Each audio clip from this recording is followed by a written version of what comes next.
Mikel, good morning. Good morning. Let's start with Jurrien Timber today. How much of a blow is that to your ambitions this season? Huge blow, especially for him, because after just joining the club to have the injury that he has, it's a huge disappointment for him. Obviously for the team, as in a big blow, because we're recruiting him with clear intentions, and what he was bringing to the team was evident, and he's not going to be able to do this season for us. So yeah, we have to adapt. These things happen, unfortunately, and we have to move on. How is he? How's his reaction? He's been very good, to be honest. He's a special character.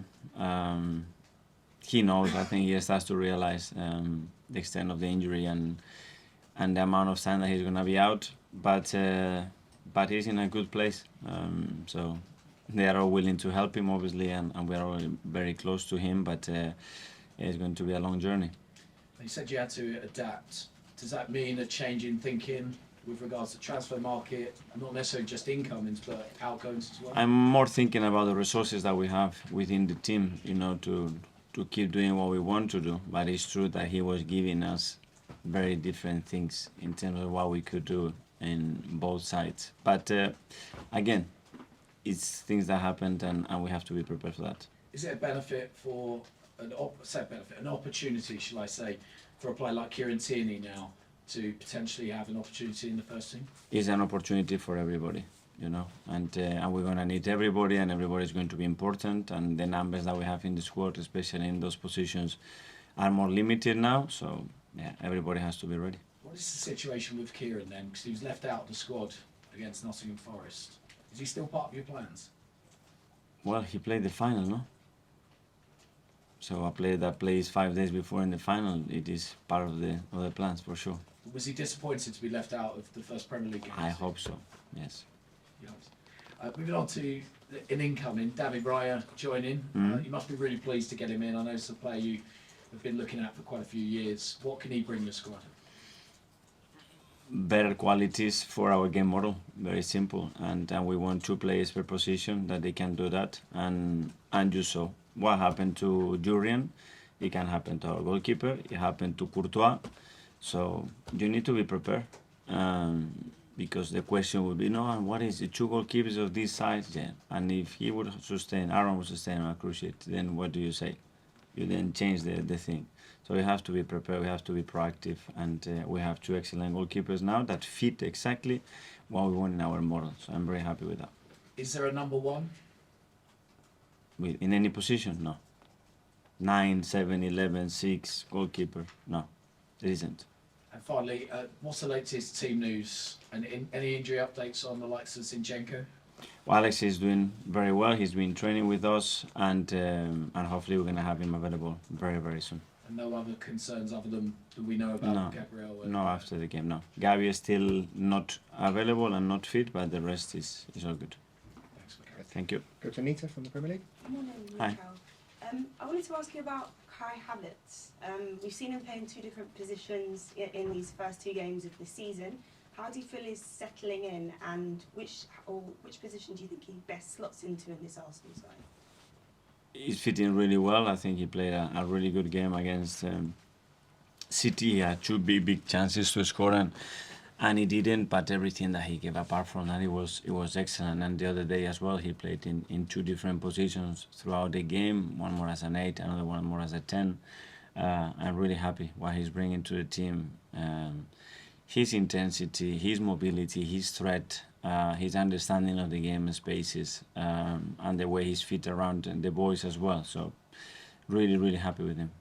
I wanted to pick up again on the defence. You can imagine that there's some concern amongst the Arsenal fan base with this Jurrien Timber injury. Do you feel if the transfer window were to close tomorrow, you'd be confident with the defensive players you've got that you could challenge for the title again this season? Well, we didn't plan, obviously, with this injury, so we have to assess now what the options are, what the best way to get the best out of the players that we have, because as I said, my biggest challenge now is to get the best of the players that we have. I cannot control anything that is not here, and we are always open, and we have to be always open to react if something happens, not only with an injury but with the market as well, and that's what we are doing. You spoke about the nervy ending in that game against Nottingham Forest, but there were plenty of positives. What positives can you take from this almost new-look Arsenal side going into the game against Crystal Palace? Well, the dominance of the game, the amount of times that we played in the territory that we want to play, the amount of chances that we created, the few things that we conceded, because we conceded one in the first half that it was after direct play, the second ball, they hooked the ball and they are through, and then they counter after a set play, which both they are coming from a goal kick and the other one is coming from a corner. And after that, nothing else. But as I said, you know, when you dominate the game as much as we did the other day, and the situation that you have, and the final pass is still not neat enough and good enough to finish the actions better, that's what we have to improve. So you'd hope them to be more clinical and dominate? We have to be. When you play the games of that type, it has to finish 3, 4, 5, and we didn't do that, and that's why in the Premier League, and then you give something to the opponent, yeah, it's always going to be a nervy ending, unfortunately. Thank you. Best of luck. Thank you. talkSPORT. Hi Mikel, how are Hi, you? very good. Can I ask you about Bukayo Saka? He played almost every game last season, and he seems to be an amazing talent that both England and Arsenal will have for the next few years. I mean, just outline for us how impressed you've been by his development over the last couple of years, and now how important he is to Arsenal. I think he keeps growing year by year, and you said new targets, new demands. He set himself new targets, new demands, and he seems to complete those. You know, he's extremely hungry and willing to learn, to improve, and become the player that decides game every 3 days, and that's what he has between his two eyes. You know, and he's a very, very, very focused boy. And he does everything to do that, the way he trains, the way he prepares himself, the way he lives his life.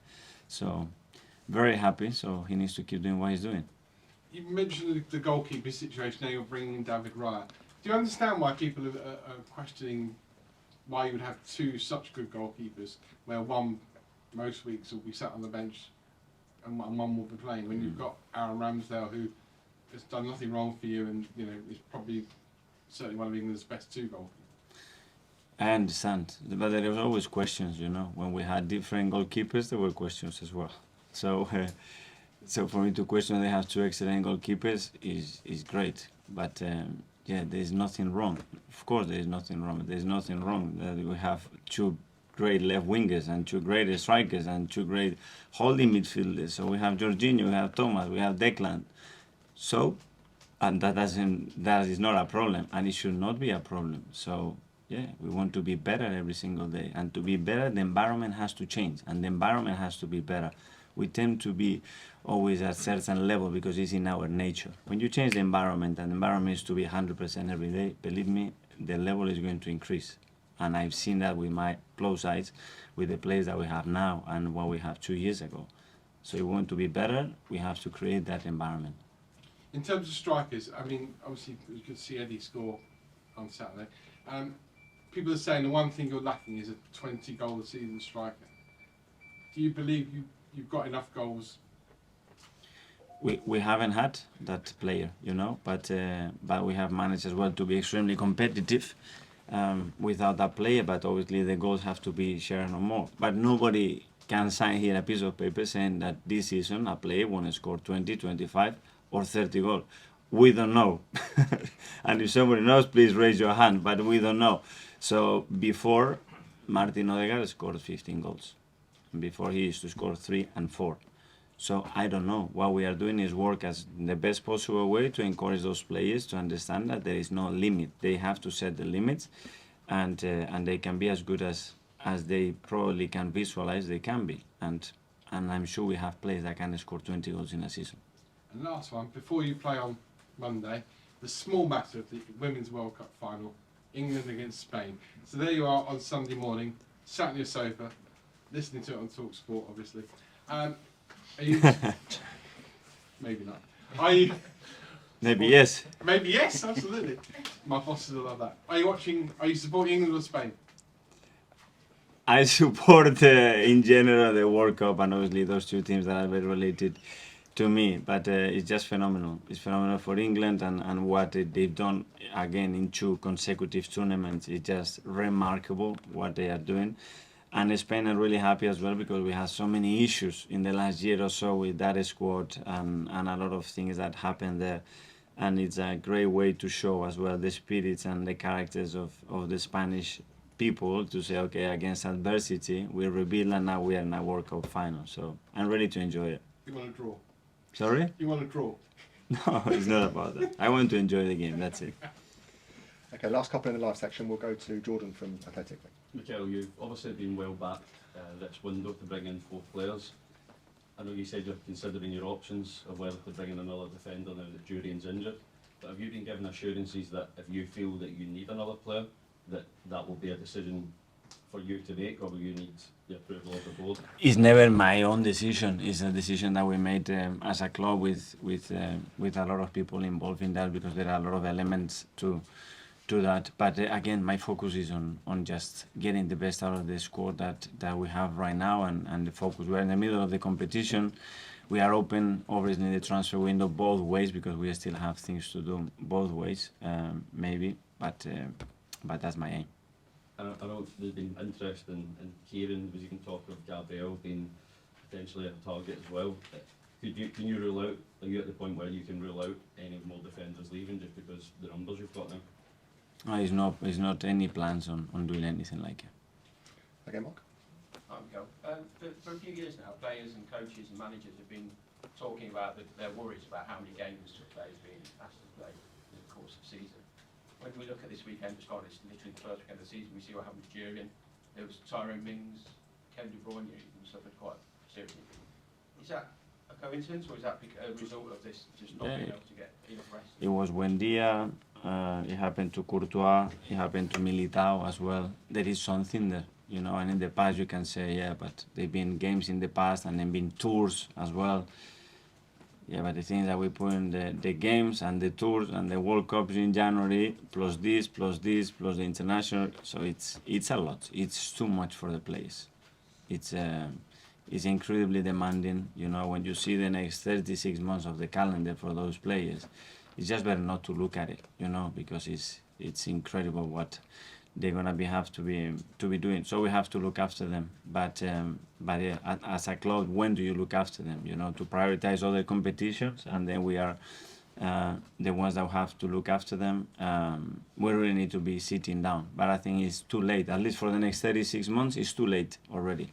So I don't know who needs to raise a voice here, but there are worries, big worries on that.